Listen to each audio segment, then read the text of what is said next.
Test Builder, Thomson, Plus, Trainer, Question Based, Section Based 40 ta Listening Reading testlar, Testmaster, Baron, Cambridge kitoblari, 5, 6, 7, 8, 9, 10, 11, 12, 13, 14, 15. Shuncha practice testlarni ishlab turib ham bubble levelingiz ko'tarilmayaptimi? Ko'tarilmaydi ham. Agarda bitta ishni qilmasangiz, videoni oxirigacha ko'rib buni nimaligini bilib olasiz. Let's go. 20-asr boshida samolyotlar eng xavfli transport vositasi edi. Statistika bo'yicha 1912-yilning o'zida tinchlik payti Amerika harbiy kuchlarining yarmidan ko'pi aynan havodagi baxtsiz hodisalar tufayli vafot etishgan. Bu degani ikkita samolyotdan bittasi halokatga uchrardi. Hozirgi paytga kelib bu ko'rsatkich aql bovar qilmas darajada tushirilgan. 1,200,000 ta osmondagi ko'tarilgan samolyotlarga bor yo'g'i bitta halokat to'g'ri keladi. Endi meditsina sohasini solishtirib ko'ramiz. Shuncha rivojlanishlarga qaramasdan, hali ham Amerika kasalxonalarining o'zida naq 400 mingdan ortiq o'limlar aynan oldini olish mumkin bo'lgan xatolardan kelib chiqqan. Tasavvur qilasizmi? Bu kuniga ikkita samolyot halokatga uchrash orqali keladigan o'limlar soni bilan bir xil.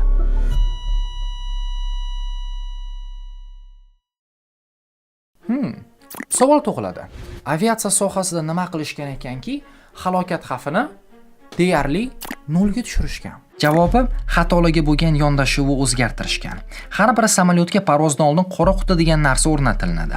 Bu qutini deyarli buzib bo'lmaydi va u samolyotdagi barcha hodisalarni videoga yozib boradi.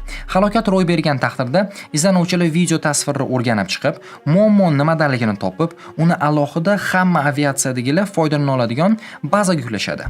Keyinchalik qolganlar bu xatoni qaytarmaslik uchun. Bizning meditsinada-chi xatolarni ustida ishlashdan ko'ra ularni berkitishadi. Shuning uchun ham rivojlanish yo'q. Misol uchun rahmatli Farhod Manopov bilan bo'lgan hodisani eslang.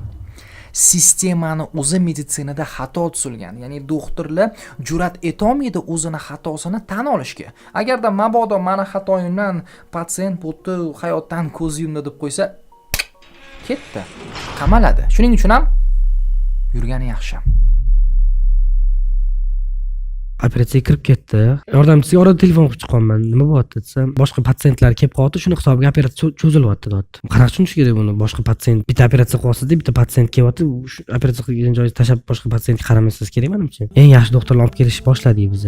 Telefonda tushuntirib beryapti, men eshitgan gaplarim. Issig'ini chiqqanini ham birinchi kech bilib qolishgan, davleniyasi tushib ketgan, ular davleniyasini tushirish bilan ovora bo'lishgan. Bu orada o'pkaga qon ketgan, to'xtatamiz deb turib issig'iga qarashmagan, issig'i 42 darajagacha ko'tarilib ketgan. O'pka, jigar, pochka hammasini ishdan chiqarib, yurakni 3 marta ishdan chiqarishib, keyin bizga xabar berishyapti. O'zimiz olib kelgan hamma doktorlar qarashyapti, o'tdagi ular o'yindan chiqib ketishdi. Qo'pol qilib aytganda, eng alamlisi shu narsani to'g'ri etmagan va kech aytgani bo'lyapti-da bizga. Hech qanaqa harakat yo'qda, hech qanaqa. O'zingizlarning reputatsiyalar uchun, o'zingizlarning klinikangizlarda dars ishlash uchun, хотя бы shuni o'ylab harakat qilinglar, iltimos deyapman. Bekorga bularni xossizga aytayotganligim yo'q. Achinarli tomoni, juda ham ko'p bo'tdi o'quvchilarda IELTS ga bo'lgan yondashuv ham xuddi shunaqa bir xil meditsinaga o'xshaydi. Ular xatolarni ustida analiz qilmaydi, lish bu bo'tda qisqa vaqt ichida ko'proq praktik testlar bitirsa-da va o'ziga qanaqadir ham bir ishlayapman-ku degan bir illyuziyasini yaratsa. Shunda bal o'smay qolsa ham mas'uliyat o'zida bo'lmaydi, borib ustozini yoki borib boshqa internet resursni bemalol ayblay olar ekan. Mana bitta misol qilib keltiraman. Bir necha kun oldin bitta o'quvchi oldimga kelyapti-da. Ustoz, menga praktik test bering ishlashga, qaysi kitoblarni tavsiya qilasiz dedi. Xo'p, mana bu Cambridge'larni ishladim desam, da hammasini tugatib bo'lganman dedi. Xo'p, mana bu testlarni ishlatsam, buni ham tugatganman dedi. Xo'p, mana bu kitobcha desam, ya ustoz, buni ham men qilib bo'lganman, allaqachon dedi. Xo'p, baraka topkur, necha ball o'z ovozsan desam, shu 5,5-6 shu atrofida chiqyapti deydi. Bu katastrofa. Tasavvur qilasizmi, 100 talab testlarni bitirgan o'quvchida уже allaqachon ball bo'tdi 9 bo'lish kerak. Bu yerda hajmga, ko'piga ishlayverish kerak emas ekan. Men sizga hozir o'quvchi bu yerda qilgan ishi misol qilib ko'rsatib beraman. Pulda u nima qilyapti? Mana shu pullayapti-da, sanayapti. To'xta, hozir yana bitta saniy deydi, ko'paytirib qoladigan deydi. Yo'q, yana bitta saniyda ko'paymaydi. Yana bitta saniyda ko'paymaydi. Xoh buni million marta sanasin, bu boshida qancha bo'lgan bo'lsa, o'shanchaligicha qolar ekan. Test ham xuddi shunaqa narsa degani. Testni o'zi ma'nosi bu bilimni bilish hisoblanadi. Boshqa narsa emas.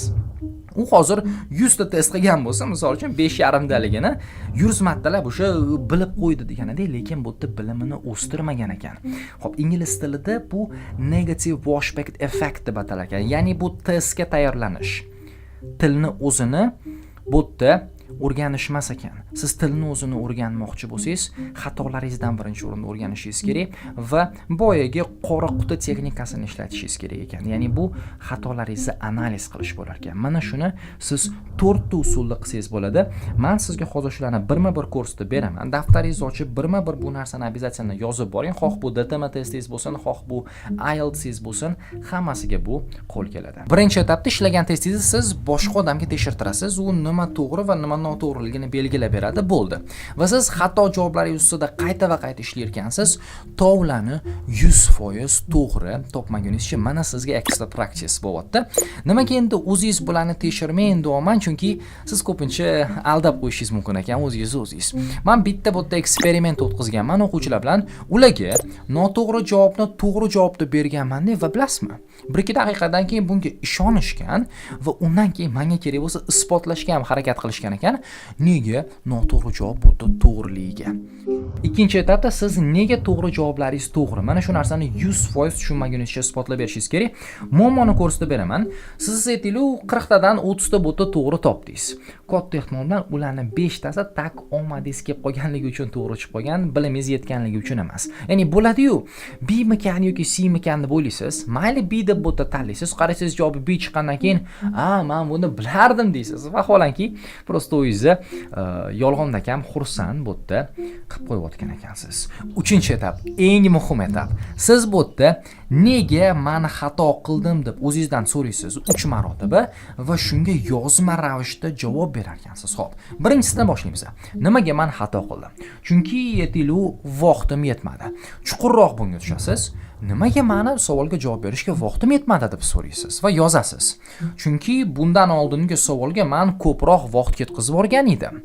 Yana chuqurroq tushasiz. Nimaga men bundan oldingi savolga ko'p vaqt ketkazib bordim? Chunki men unga javob bermasam g'alati bo'lib qolardim. Men perfeksionistman, ya'ni hamma narsani a'lo darajada qilishim kerak, qiyin muammoni tugatishim kerak. Ya'ni ko'rib turganingizdek, bu yerda hozir muammo sizni vaqtingiz yetmaganligingiz yoki vokabularingiz kamligi, grammatikangiz kamligi emas, balkim bu xarakteringiz bilan bo'lar ekan. Siz o'rganishingiz kerak ekan birinchi o'rinda o'zingizni leveldagingizni, misol uchun bo'lmagan savollarni o'tkazib yuborishni. Chunki bizda band 9 question degan narsalar ham bor-da. Oddiy qilib aytganda, perfeksionizmni yo'qotishingiz kerak bo'lar ekan. 4-etap eng osoni, kitobni oxiridagi javoblar nega to'g'riligini o'zingizga isbotlab bersangiz bo'ldi ekan. Hozirgi o'rgatgan narsamni men crazy analysis deb aytganman va bu sizga birinchi o'rinda javoblaringizga bo'lgan ishonchni beradi. Ikkinchi o'rinda aynan nimada xato qilayotganligingizni siz bilasiz va uchinchi o'rinda ularga yechim ham bu yerda keyin ko'rib borar ekansiz. Oddiy qilib aytganda, bu sizni o'sha aviatsiyadagi qora qutingiz bo'lar ekan, okay? Faqatgina bu yerda bitta no degan javob bor. Har safar buni qilishingiz ham bilimingizni oshirib bermas ekan. Hozir nimagaligini ko'rsatib beraman.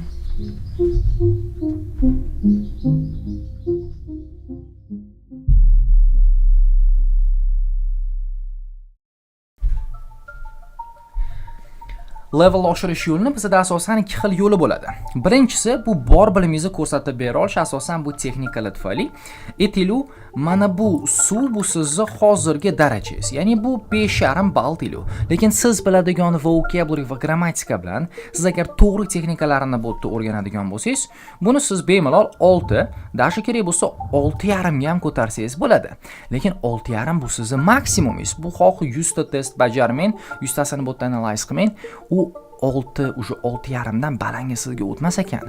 Mana shu holatda undan yuqoriga ko'taraman siz обязательно bu yerda yangi bilimni qo'shishingiz kerak bo'ladi. Ya'ni general English'ingizni ustida ishlashingiz kerak. Oddiy qilib aytganda, ko'proq vocabulary yodlaysiz, ko'proq grammatikani yodlaysiz. Kerak bo'lsa, IELTS ni o'ziga tayyorlanishni siz to'xtatib, bu yerda General English kurslariga borar ekansiz. Qachonki siz ham mana bu testga tayyorlanishi va tilni o'ziga tayyorlanishi ikkalasini mix qilib olib ketadigan bo'lsangiz, mana shunda guys, sizda eng zo'r, eng tez bu yerda o'sish bo'ladi. Men bekorga sizga hozir shuncha jonim bo'tda achib gapirayotganligim yo'q. Ko'raman men kuniga 5-6 soatlab dars qiladiganlarni, oylab bo'tda mehnat qiladiganlarni, lekin qanaqa level bilan kursni boshlasa, xuddi shunaqasi bilan tugaydi. O'qimaydi emas, o'qiydi, lekin xato yo'lda o'qir ekan. O'zini faqatgina test qilib bo'tda o'qir ekan. Faqatgina bilimini bilib bo'tda o'qir ekan. Yo'q, siz bilimingizni o'stirishingiz kerak. Ya'ni testni o'ziga emas, balki tilni o'ziga tayyorlanishingiz kerak bo'lar ekan. Shu narsa esingizdan chiqmasin. Keyingi maqsadingiz bo'tda men hozir 4 ta 5 ta kemir kitoblarini tugatishim kerak ekan emas, balkim bitta testni bajarsam ham mana shundan yangi narsa o'rganishim kerak va xatolarimni bo'tda to'g'rilashim kerak degan narsa bo'lsin. Yarim oy ichida ham o'zingiz bir kutmagan o'sishni ko'rarkansiz, okay? Bu videoni обязательно har doim practice test qilib yuradigan tanishlarga jo'natamiz, chunki kim biladi, balki ularni keyinchalik siz ko'zini ochishiga va to'g'ri yo'lga bir tushishiga yordam berarsiz. Обязательно like, подписка va kommentariy kutib qolaman, chunki bu aynan sizni menga bo'lgan berayotgan motivatsiyangiz bo'lar ekan. Bundan ham nasib shikarniy videolarni, foydaliroq videolarni chiqarishga. O'zimizdan ehtiyot qilamiz. Ciao for now.